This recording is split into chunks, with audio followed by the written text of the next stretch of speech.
Hello नमस्कार साथियों, स्वागत है आप सभी का विष्णु क्लासेज यूट्यूब चैनल पर। तो बात करेंगे आज की इस वीडियो के अंदर हम सरपंच चुनाव 2025-26 में। तो चुनाव की तारीख घोषित यानी कि जो सरपंची चुनाव है वह कब आयोजित होंगे, यानी कि सरपंची चुनाव में 5 बड़े बदलाव, चुनाव की रणनीति क्या है, उसकी संपूर्ण जानकारी इस वीडियो के माध्यम से हम जानेंगे। तो चैनल को आपको सब्सक्राइब करना है, शेयर करना है और लाइक करना है। तो बिना देरी करते हुए चलेंगे हम वीडियो में। तो वीडियो में आप सभी को अंत तक बने रहना है। तो बात करेंगे कि पंचायती चुनाव से जुड़ी बड़ी खबर, यानी कि सरपंच चुनाव से जुड़ी बड़ी खबर। तो चुनाव प्रक्रिया की बात करेंगे कि चुनाव प्रक्रिया क्या रहेगी। तो बात करते हैं कि सरपंच चुनाव जीतने के लिए किसी भी उम्मीदवार को कुछ योग्यताएं पूरी करनी होती हैं, यानी कि जैसे कि सरपंच चुनाव की जो प्रक्रिया रहती है उसमें आप सभी को चुनाव जीतने के लिए किसी भी उम्मीदवार को योग्यताएं पूरी करनी होती हैं। जैसे कि आप सभी को पता होगा कि उसकी आय यानी कि उसकी उम्र यानी कि आयु सीमा कम से कम 21 वर्ष होनी चाहिए। उसका नाम उस ग्राम पंचायत की मतदाता सूची में दर्ज होना चाहिए, यानी कि जहाँ का वह चुनाव लड़ना चाहता है वहीं का उसका मतदाता सूची में नाम होना चाहिए। उसके घर में एक चालू शौचालय होना भी अनिवार्य है, तभी वह पंचायत में सरपंच चुनाव लड़ सकता है। तो बात करेंगे कि 2026 में चुनाव की जानकारी, यानी कि चुनाव की क्या जानकारी रहेगी। तो बात करते हैं कि राजस्थान एवं उत्तर प्रदेश पंचायत चुनाव के लिए तैयारियां शुरू हो चुकी है, यानी कि राजस्थान एवं उत्तर प्रदेश पंचायतों के लिए चुनाव की तैयारियां शुरू हो चुकी है। ग्राम पंचायतों के पुनर्गठन और परिसीमन किया गया है। यह अनुमान है कि चुनाव जनवरी फरवरी में 2026 में होंगे, यानी कि जो चुनाव है जो ये जनवरी या दिसंबर या फरवरी के अंदर आपके चुनाव हैं, सरपंची चुनाव जो करा लिए जाएंगे। तो बात करते हैं राजस्थान। तो राजस्थान में भी सरपंच चुनाव और नगरीय निकाय चुनाव 2026 में जनवरी माह में कराए जाएंगे, यानी कि जनवरी माह के अंदर आपके जो सरपंची एवं नगरीय निकाय चुनाव हैं वो सरकार की तरफ से करा लिए जाएंगे। तो आंध्र प्रदेश में भी 2026 में ग्राम पंचायतों के चुनाव होने की संभावना बताई जा रही है। तो बात करें इसलिए यह बता पाना संभव नहीं है कि कौन सरपंच बनेगा, लेकिन यदि आप चुनाव लड़ना चाहते हैं तो आप अपनी पात्रता की जांच कर सकते हैं। अगर आप चुनाव लड़ना चाहते हैं तो आपकी जो पात्रता है उसकी आप जांच कर सकते हो। आइए गलत जानकारी देखते हैं, इसलिए आपके जवाबों को दोबारा जांच कर लेते हैं। अगर आपकी जो जानकारी है वो गलत होती है, ये सही है, आपके अपने डॉक्यूमेंट्सों में आप इसको देख सकते हो। तो बात करेंगे कि चुनाव जीतने के लिए कुछ महत्वपूर्ण रणनीति। अगर आप सरपंच के चुनाव लड़ना चाहते हैं तो उसकी महत्वपूर्ण रणनीति क्या रहनी चाहिए। गांव में सक्रियता बढ़ाइए, यानी गांव में सक्रियता बढ़ाइए। लोगों से जुड़े, सिर्फ चुनाव के समय नहीं बल्कि पूरे साल गांव में लोगों से मिले, उनकी समस्याओं को सुने और उन्हें हल करने की कोशिश करें, तभी आप चुनाव जीत सकते हो। ज़रूरतमंदों की मदद करें। यदि आपके गांव में कोई गरीब या ज़रूरतमंद है तो उसकी मदद करें, उसके पास लोगों का भरोसा जीते।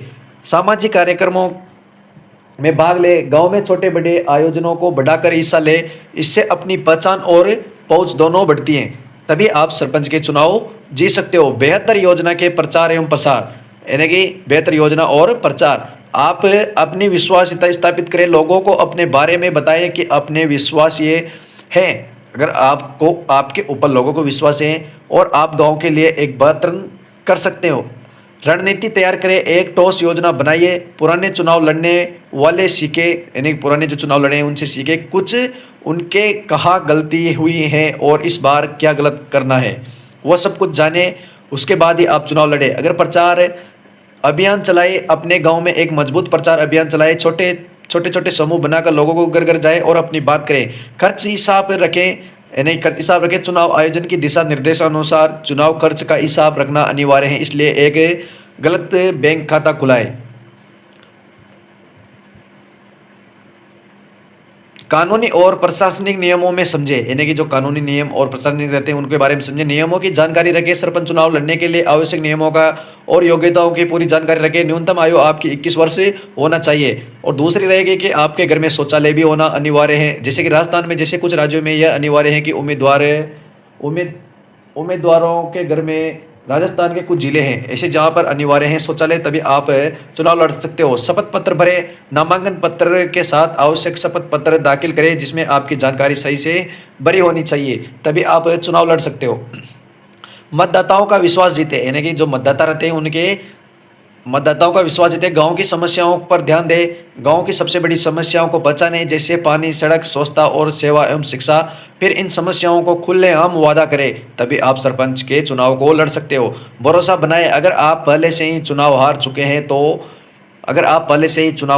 हैं तो लोगों को विश्वास दिलाएं दिलाएं यदि एक जैसे कि यदि चुनाव विश्वास दिलाएं कि इस बार आपकी गंभीरता काम करेगी और पहले की गलतियां को नहीं दोहराया जाएगा। युवाओं को, महिलाओं को साथ लें, यानी कि युवाओं और महिलाओं दोनों को साथ लें, युवाओं को शामिल करें, युवाओं को अपने अभियान से जोड़ें क्योंकि वे आपके प्रचार में एक नई ऊर्जा एवं उत्साह ला सकते हैं। महिलाओं पर फोकस करें, महिलाओं मतदाताओं से सीधा संपर्क करें, उनके मुद्दों को समझें और उन्हें अपने चुनाव अभियान का हिस्सा बनाएं। उसके बाद में युवाओं और महिलाओं को दोनों को साथ लेना है आप सभी को, और उनसे हिस्सा बनवाना है। सरपंच चुनाव लड़ने के लिए शैक्षिक योग्यता है, जैसे कि आपकी जो योग्यता है वो क्या रहनी चाहिए चुनाव लड़ने के लिए, तो आपको बता दें सरपंच चुनाव लड़ने के लिए शैक्षणिक योग्यता अलग अलग राज्यों में अलग अलग हो सकती है क्योंकि यह राज्य के पंचायती राज अधिनियम पर निर्भर करता है। कुछ राज्यों में शैक्षणिक योग्यता में शर्त को हटा दिया गया है जबकि कुछ में अभी भी लागू है। भारत में पंचायत में अभियान मामलों को राज्य सरकार द्वारा नियंत्रित किया जा रहा है, इसलिए सरपंच पद के लिए योग्यता हर राज्य में बदल रही है, यानी कि हर राज्य में अलग अलग है।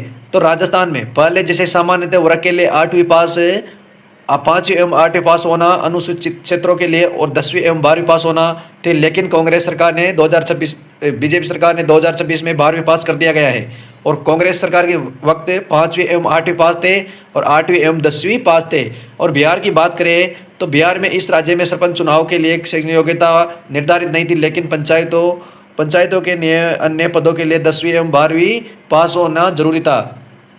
हरियाणा की बात करें तो सुप्रीम कोर्ट ने हरियाणा सरकार द्वारा अशिक्षित योग्यता पंचायत चुनाव लड़ने के लिए कोई रोक कानून ठहराया नहीं था, लेकिन बाद में कुछ बदलाव किया गया था।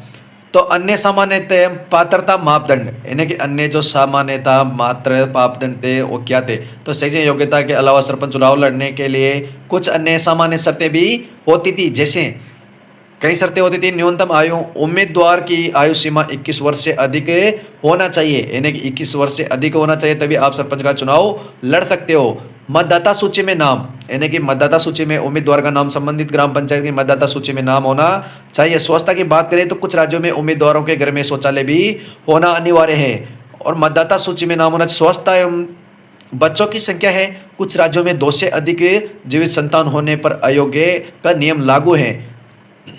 इस वीडियो का जो निष्कर्ष निकल कर आता है वो क्या है, तो चूंकि सरपंच के लिए शैक्षणिक योग्यता हर राज्य में अलग अलग है,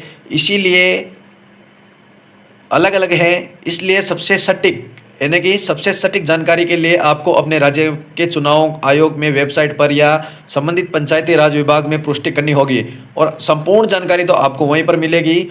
और जानकारी लेने के बाद में आप अपनी पंचायत में चुनाव लड़ सकते हो और एक अच्छे उम्मीदवार को ही सरपंच बनाए। धन्यवाद, आपका दिन शुभ हो।